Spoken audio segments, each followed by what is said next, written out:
The rain crashed against the hospital window like a warning, but inside the silent room, 17-year-old Ira sat motionless, staring at her reflection in the glass. She couldn't hear the storm. She couldn't hear anything. Born deaf, she had learned to read lips, express emotions, and survive in a world that never paused to understand her.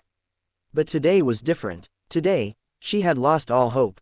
Her mother had passed away 6 months earlier, her father had buried himself in work, and the world around her felt like it was tightening its grip. The accident that injured her vocal cords took away even the soft sounds she used to make.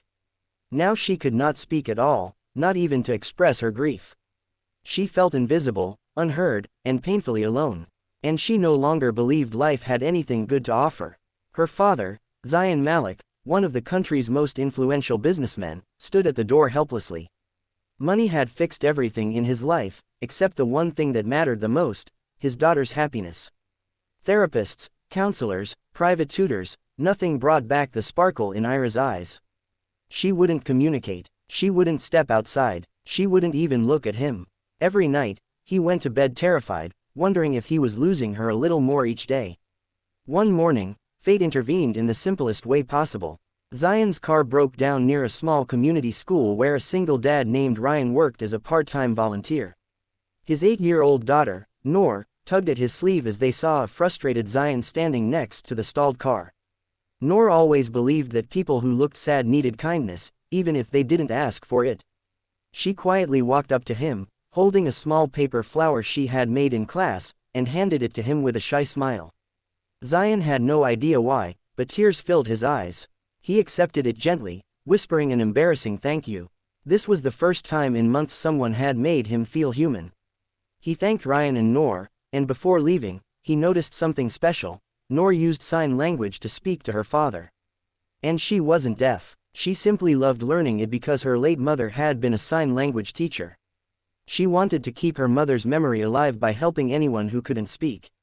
That moment changed everything. The next day, Zayn returned to the school and humbly asked Ryan, "Can you help my daughter? I don't know how to reach her." Ryan wasn't wealthy, but he carried a calm strength that came from surviving hardship with dignity. He had lost his wife, struggled with jobs, and raised his daughter alone, yet kindness never left his heart. He hesitated at first. Teaching a millionaire's daughter wasn't simple, but Noor tugged his hand and nodded with bright confidence.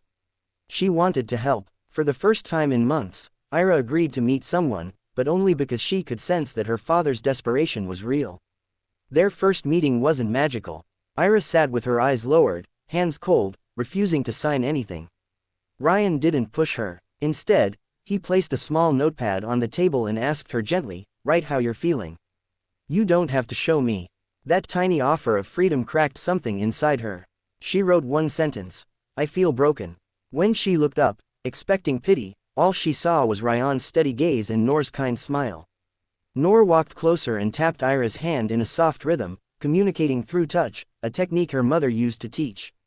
Ira felt something stir. She wasn't invisible here. Someone was speaking to her in a language beyond words.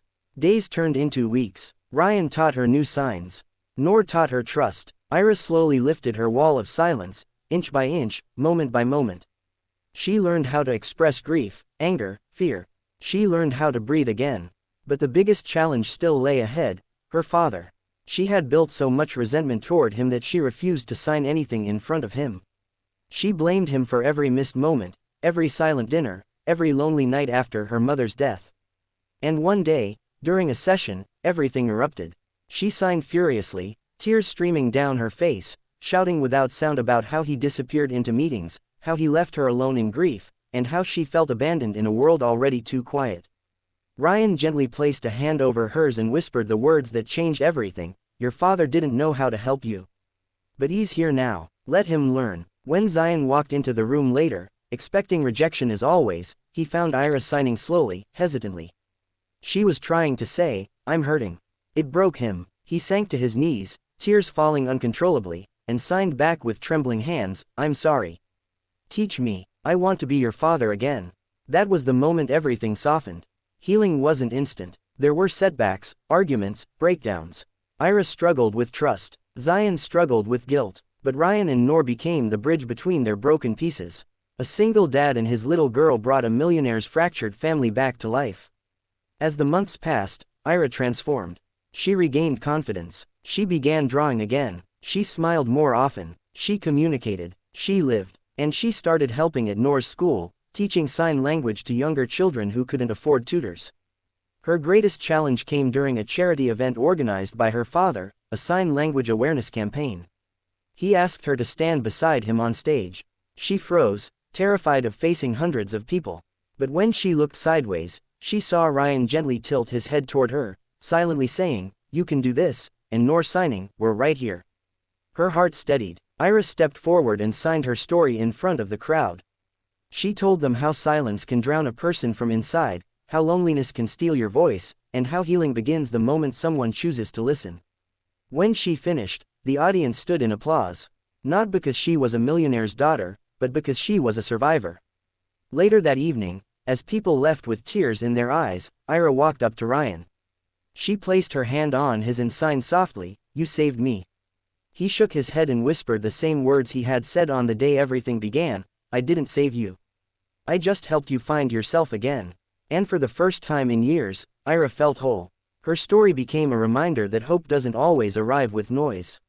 Sometimes it comes quietly, through a child's hand, a stranger's kindness, or a single whisper in the dark.